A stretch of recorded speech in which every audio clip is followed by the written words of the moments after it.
चंदामामा रामायण 61वां भाग। अगले दिन जब राम राजसभा में विराजमान थे तब एक कुत्ता आकर बाहर भौंकने लगा। लक्ष्मण ने यह समझकर कि वह कुत्ता राजा से कोई शिकायत करना चाहता है, उसे सभा में ले आए। सिर फटे हुए उस कुत्ते को देखकर राम ने कहा, तुम्हें जो कष्ट हुआ है इसके बारे में मुझसे निर्भय होकर कहो। कुत्ते ने कहा, सर्वार्थ सिद्धि नाम के एक भिक्षु ने मेरा सिर फोड़ दिया है, मैंने उनका कोई अपकार नहीं किया था। राम ने तुरंत उस भिक्षु को बुलवाया और पूछा, तुमने इस कुत्ते का सिर क्यों फोड़ा? इसने तुम्हारा क्या अपकार किया था? सर्वार्थ सिद्धि ने कहा, हे राजन, मैं भिक्षा के लिए घर घर घूम रहा था, मुझे कहीं भी भिक्षा नहीं मिली। इस स्थिति में ये कुत्ता मेरे मार्ग में आड़ा खड़ा हो गया और बहुत हटाने पर भी नहीं हटा। क्रोध को न रोक पाने के कारण मैंने इसके सिर पर मारा, ये सत्य है। इसके लिए आप जो दंड उचित समझे वही दें। अतएव राम ने सभा में उपस्थित लोगों से पूछा कि उसे कैसा दंड देना उचित होगा। सभा में अनेक विद्वान होने पर भी किसी ने सीधा उत्तर नहीं दिया। तब कुत्ते ने राम से कहा, हे राम, इसे वही दंड दे जो मैं कहता हूं। इसे कालज नामक स्थान पर कुलपति के पद पर नियुक्त करें। राम ने उसे वह पद दे दिया और हाथी पर बैठाकर भेज दिया। वह भिक्षु भी परम प्रसन्न होकर चला गया। तत्पश्चात राम और मंत्रियों ने उस कुत्ते से पूछा, तुमने उस भिक्षु को ऐसा दंड क्यों दिलाया? इसका कोई न कोई कारण अवश्य होगा। कुत्ते ने कहा, पिछले जन्म में मैं उसी पद पर था। उस पद पर रहते हुए मुझे उत्तम भोजन, दास दासी और सब कुछ प्राप्त था। मैं अत्यंत जीव, दयालु, विनम्र और शीलवान माना जाता था। मैंने देव ब्राह्मण की पूजा भी की थी। फिर भी उस पद पर रहने के कारण मुझे यह नीच जन्म प्राप्त हुआ। महाक्रोधी और दयारहित ये भिक्षु यदि उस पद का निर्वहन करेगा तो वह जन्म जन्मांतरों के लिए घोर नरक का भागी बनेगा। कुत्ते के चले जाने के बाद एक उल्लू और एक गिद्ध झगड़ा करते हुए न्याय कराने के लिए राम के पास आए। एक वन में एक घर था। मेरा है कहते हुए दोनों पक्षी झगड़ रहे थे। इस झगड़े को सुझाने के लिए राम पुष्पक विमान पर अपने मंत्रियों के साथ उस घर के स्थान पर गए। राम ने गिद्ध से पूछा, तुमने ये घर कब बनाया था? गिद्ध ने कहा, पृथ्वी पर मनुष्यों के जन्म के समय ही मैंने ये घर बनाया था। यह मेरा ही घर है। तुरंत उल्लू ने कहा, हे राम, पृथ्वी पर वृक्षों की उत्पत्ति के समय मैंने इस घर का निर्माण किया था। तुरंत राम के मंत्रियों ने यह तुरंत निर्णय किया कि वह घर उल्लू का ही है, क्योंकि सृष्टि में सबसे पहले वृक्ष जाति का आगमन हुआ था। चूंकि गिद्ध उल्लू के घर को हड़पना चाहता था, इसलिए राम ने कहा कि वे गिद्ध को दंड देंगे। तब आकाशवाणी ने इस प्रकार कहा, हे राम, पहले से ही शापग्रस्त इस गिद्ध को और क्यों दंड देते हो? ये गिद्ध ब्रह्मदत्त नाम का राजा है।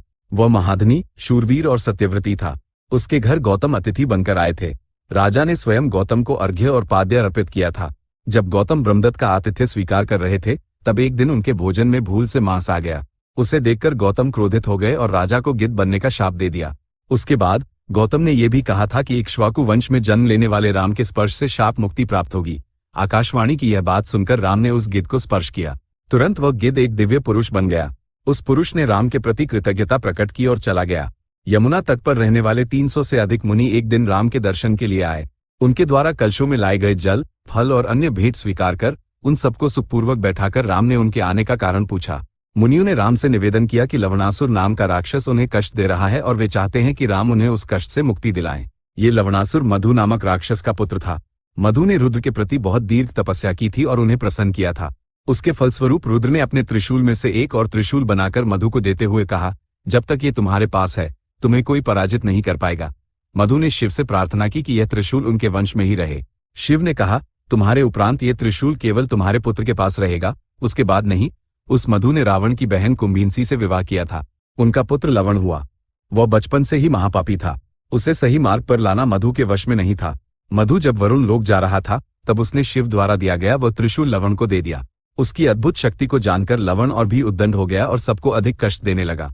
वह मुनियों को और भी अधिक सताकर खा रहा था। मुनियों की कही हुई सभी बातें सुनकर राम ने उनसे कहा, मैं लवणासुर का वध करवाऊंगा, आप निर्भय रहें। तत्पश्चात उन्होंने अपने भाइयों की ओर देखकर पूछा, ये कार्य कौन करेगा?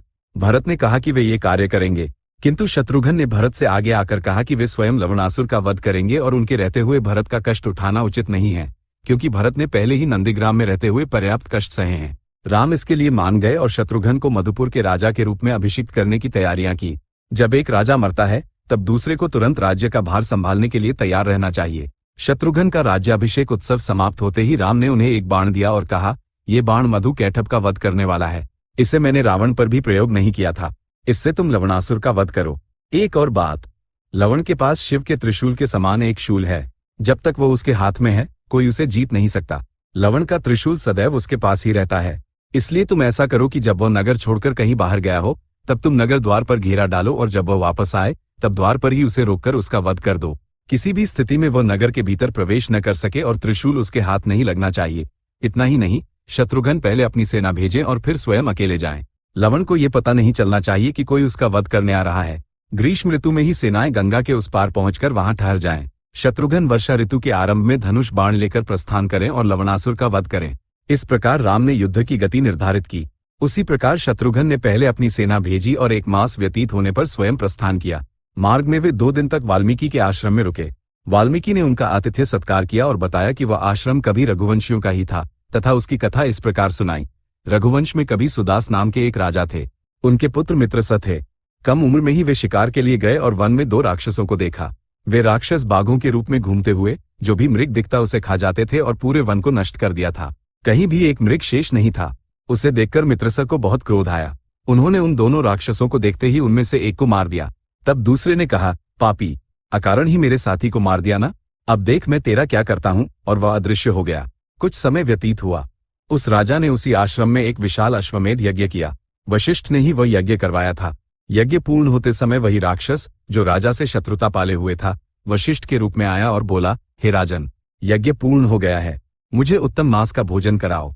राजा प्रसन्न हुए और रसोइये को बुलाकर कहा, गुरुदेव के लिए भविष्य के मांस से स्वादिष्ट भोजन तैयार करो। इसी बीच उस राक्षस ने रसोइये का रूप धारण कर नर मांस से भोजन तैयार किया और राजा को दिखाकर कहा, मैंने भविष्य के मांस से उत्तम भोजन बनाया है। राजा ने अपनी पत्नी मदयंती के द्वारा वह नर मांस वशिष्ठ को परोसवाया। वशिष्ठ ने पहचान लिया कि उन्हें परोसा गया भोजन नर मांस है और क्रोधित होकर शाप दिया, तुम नरभक्षी हो जाओ। राजा को भी क्रोध आया और उन्होंने वशिष्ठ को शाप देने के लिए हाथ में जल लिया, किंतु उनके शाप देने से पूर्व ही मदयंती ने उन्हें रोक दिया और कहा, वे हमारे लिए देवतुल्य हैं, उन्हें शाप नहीं देना चाहिए। तब राजा ने अपने हाथ का जल अपने ही चरणों पर डाल लिया। उस जल के कारण राजा के चरण कलुषित हो गए। तब से उनका नाम कल्माशपात पड़ा। बाद में वशिष्ठ को सत्य का ज्ञान हुआ और उन्होंने अनुग्रह किया कि कल्माशपात के शाप का फल केवल 12 वर्ष तक रहे। राजा 12 वर्ष तक नरभक्षी के रूप में रहे और शाप समाप्त होने पर पुनः सामान्य मनुष्य बनकर पूर्ववत राज्य संचालन किया। वाल्मीकि से ये कथा सुनकर शत्रुघ्न जब पर्णशाला में प्रवेश कर रहे थे, उसी समय सीता ने जुड़वां पुत्रों को जन्म दिया। ये समाचार मुनि बालकों से सुनते ही वाल्मीकि वहां गए और बालचंद्र के समान प्रकाशमान बालकों को देखकर रक्षा सूत्र बांधकर बड़े का नाम कुश और दूसरे का नाम लव रखा। ये घटना ठीक मध्यरात्रि के समय हुई। उस समय शत्रुघ्न ने सीता के पास जाकर, हे माता, अहो भाग्य, कहकर बहुत प्रसन्नता व्यक्त की।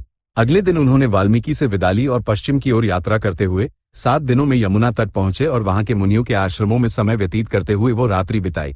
अगले दिन प्रातः होते ही शत्रुघ्न ने च्यवन महामुनि से लवणासुर और उसके त्रिशूल के बारे में पूछा, ये बताते हुए कि उसने उस शूल से अनेक अत्याचार किए हैं। च्यवन ने माधाता का वृतांत सुनाया।